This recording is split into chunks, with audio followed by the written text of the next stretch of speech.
Hello, I'm Noah, I'm Yotam. and this is our Winch Assist Skidder productivity study. The objective of this study was to investigate the productivity of a winch-assisted six-wheeled skidder on challenging terrain, and explore the advantages and disadvantages of theoretically the most effective ground-based extraction system that we have. So the reason that we're conducting this study is because ground-based harvesting systems are on average more cost efficient and effective than cable yard operations. So therefore there's an incentive for the slope that we can operate these ground-based harvesting systems safely on. And a continuous changing workplace is essential to stay informed and educated on these new technologies. The crew which we studied was located in Victoria, Australia, roughly 2 hours west from Melbourne. The contracting company was owned and operated by Nathan and Carla Peters, Nathan taking over the operational side and Carla running the books. The study itself was based on a Tiger Cat 635D skidder attached to a T-Winch 30.2. The crew also had various John Deere and Cat Fellers processors and loaders in their operation as well. So the layout of the site was, as you can see, the sketch was taken while we were there.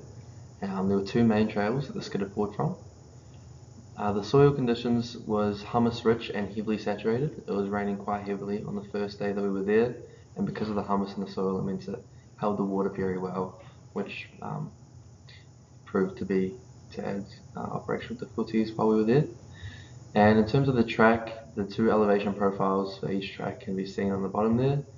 There was an S-bend as well, which meant that the track had to be cambered to ensure that the T-winch was pulling safely, as well as an inflection point, as you can see in track 1, where the track diverged. It started to climb back up track 1, which also caused some issues and some considerations that had to be made on site.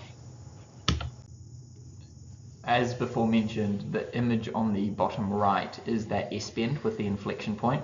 You can see the cambered track is so the skidder wouldn't be pulled off the trail itself. So the study itself was a time trial format, recorded on paper and a stopwatch. We also had two GPS trackers at in the skidder itself, recording the speed and elevation profile at all times. Over the time we were there, we got 115 cycles with an average stem size of 1.6 cubic meters. And the furthest they went, roughly on track 1, as seen on the bottom left, was 330 meters.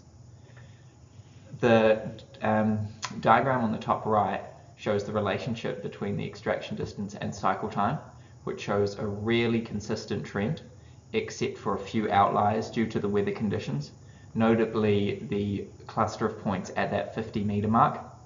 This was due to the skidder having to extract from a surge pile, as the conditions force the crew to maintain the track further down. So the key findings for the study was that the skidder achieved a productivity of 63.3 meters cubed per productive machine hour at an 87% utilization. The average load size was 7 meters cubed and a 6.7 minute cycle time for an average extraction distance of 222 meters. The most interesting part of the study that we think was the velocities. So the unloaded velocity, although it was descending and obviously had less weight on it, was slower than the loaded velocity, and this is due to the winch's influence. As you can see in the velocity diagram on the top right there, it had a much more consistent velocity when it was loaded, as the T-winch facilitated higher velocities under the load that would be achievable through the skidder alone. And then the reason it was slowed down drastically is because of the residual tension on the T-winch machine, which is a 2-ton tension, and it meant that it greatly hindered the velocity. The skidder by itself has a maximum velocity of about 14 kilometers an hour, with 11 kilometers, I believe, in other studies being found. So that was pretty interesting. And then for our delay breakdown, the majority of delays were during the preparation at the start of the day. The T-winch did contribute to these significantly with the refueling and positioning, and also the soil conditions caused a lot of delays. they had to repair the track. And yeah.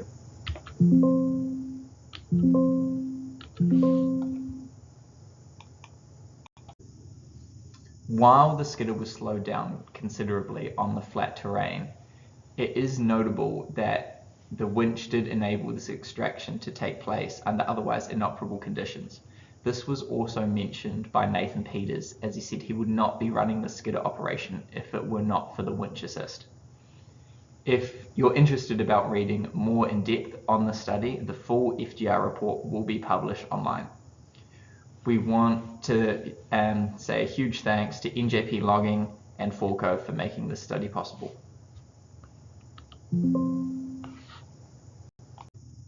So the potential areas for improvement for a winch assisted skidder, the main one we found refers to the minimum residual tension. As we mentioned, the main negative effect arose from the velocity, the decreased velocity of the skidder when it was unloaded, and this is due to the minimum residual tension of 2 tons. We believe this could be decreased to mitigate these effects. We know in other operations they have managed to decrease this down to 0.5 ton, and it's proved to increase the productivity of the skidder. And there's potential for a 4-wheel skidder to actually be more productive than a 6-wheel skidder, especially because of the reduced cost and because of the 414 horsepower engine of the T-winch. You may not need the capabilities and the power that you would get from a 6-wheel skidder, and the speed and maneuverability of a 4-wheel skidder might actually prove to be more productive. And then as well, as you can see in the image, the weather conditions on the day, on the 3 days that we were there, were quite rough, and they caused a lot of productivity. Had a large effect on the productivity, especially because of the clogging of the tracks as well, which meant that the skidder was burning more fuel. So if we could take some measures on the environmental impact in terms of the rutting and maybe gauging some moisture content on the soil itself, I think would prove to be insightful for further studies. Thank you. Cheers.